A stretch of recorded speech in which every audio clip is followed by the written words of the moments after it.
Hey guys, it's Roxy with Roxie's Broadway Breakdown. Welcome back to my channel, and today I'm going to talk about the Devil Wears Prada musical. Alright, so this opened up a couple weeks ago at the Nederlander Theater in Chicago, and it got panned by the critics. Some of the headlines were, "It's in stitches, needs some tailoring, not ready for the runway." I mean, those were bad puns, but pretty much by everybody. The New York Post, the Times, the Chicago Tribune, Broadway World, Washington Post. I mean, they were pretty brutal about it. It was things like, it's sluggish, it needs more wit, every song is lousy, and the music's by Elton John. Nothing worth fixing. That's pretty bad. It lacks the cutting edge of the novel and the movie. It needs more bite. The choreo not theatrical. And, I mean, they just didn't like the script. And they said the wardrobe was really bad. Like, it was not cutting edge fashion. And if you're going to do the Devil Wears Prada, which is all about fashion, you better have that wardrobe spot on. So they also didn't like some side plots that they added. They said that was just too distracting from the main, plot of the show. They didn't like that Anne Hathaway's character, Andy Sachs, had more songs than Miranda Priestley, the Meryl Streep character. They said it just overshadowed, there was an imbalance. So apparently there is just a lot wrong with this show.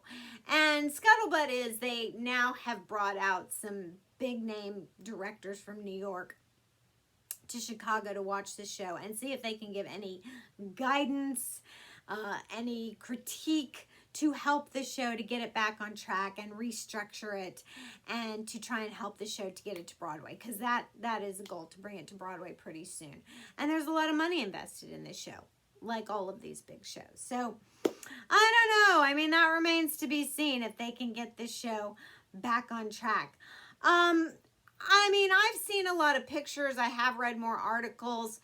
I think it's interesting. They say that Beth Level, who plays Miranda Priestley, a problem of her is that she's known for The Prom and Drowsy Chaperone. They say she just lacks that bite, that icy, sort of demeanor that you need, that sort of Meryl Streep had down pat so well, that made people, gird your loins. If you're like me, I have that movie memorized. But you need that. I mean, to play the devil in Devil Wears Prada, you need that. And if that's already something that she lacks in her character, that is a downfall. And something that I noticed, I mean, I haven't seen it, but it's set, they brought it out of the 2006 setting that like the movie's in, and they've contemporized it to 2022.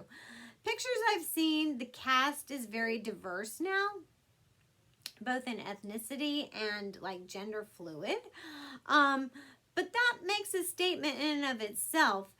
In 2006, it was all about, Anne Hathaway makes a big deal about the clackers and the very cookie cutter models that they are. I mean, that's what the fashion was in 2006. The very tall, 6 foot, size 0 models. And I'm not saying they're still not a part of the fashion world, because they are, but I think fashion is trending a very much more diverse direction. That's great. But if Andy Sachs, who sort of, her journey in the movie is a very nice arc. She, Nigel tells her, wake up, 6, because she's a size 6, which is not heavy at all. But he's like, you have to conform if you want to work here at Runway. And she does. She gets this incredible makeover, and she works her butt off, and she does everything she can to fit into this fashion world, pleasing Miranda and losing weight. And, by the time she gets to Fashion Week, she realizes this isn't what I want. She rebels against the clackers and the Emilys of the world and Miranda Priestley. And she kind of learns a lesson, and it's nice. She's like, I can follow my own dreams and be a journalist. If none of that's really there to rebel against, like the clackers, and everybody is already diverse and not a cookie cutter and a nonconformist in some ways. I'm like, what then is she rebelling against? If the fashion world is already accepting of a lot of different kind of people, what is there for her to rebel against?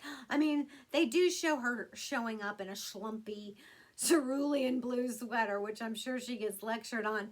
I hope they keep that in the show. But like, it's kind of, I mean, it's hard to take a musical or anything out of its original context and to try and change it, change the time frame, change, and still have some of that still relevant. That's what I'm saying.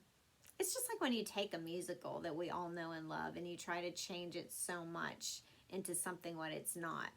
Watch my video on Wicked. They're changing a lot of that too, and I don't know how it's going to be as a movie. But anyway, that's my 2 cents. We'll see the journey this show takes, see if it makes it to Broadway. I'm sure they're going to get there some way, somehow. But anyway, subscribe to my channel, check out all my other videos, and I'll see you in the next.